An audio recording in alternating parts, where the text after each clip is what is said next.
The moment I opened the back door, the little puppy froze on the threshold as if the entire world had suddenly expanded in front of him. The morning sun stretched across the yard, leaves shimmered with dew, and the gentle breeze carried scents he had never known. For a second, he just stood there, ears perked, nose twitching, unsure whether to step forward or run back inside. But curiosity won.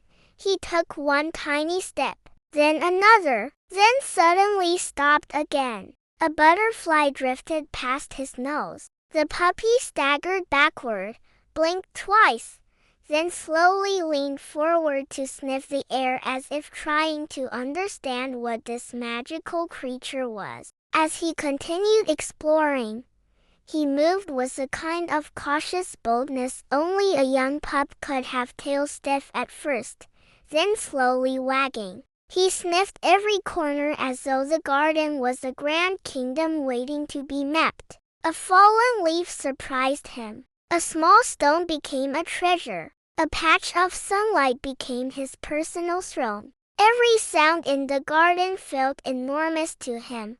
The rustle of bamboo leaves, the soft cluck of the ducks in the distance, the faint scratching of the now-grown baby chicks behind the fence. At one point, he heard a coo-coo from the old Siamese duck couple. He immediately froze, eyes wide, legs stiff, tail raised. The ducks looked at him. He looked at the ducks. And then, completely overwhelmed by shyness, he lowered his head and took a tiny step backward. But after a moment, the courage returned. He took a deep breath, puffed his little chest up, and approached again, this time slower, gentler, as if to politely say, "Hello, I'm new here."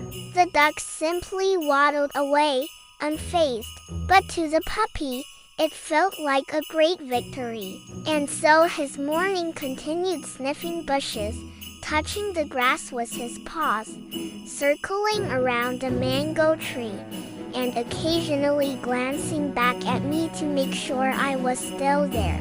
His movements were a mix of bravery and hesitation, excitement and nervousness. A tiny adventurer, discovering his tiny world. By the time the tour ended, the little guy looked as if he had just conquered an entire continent. And in a way, he had.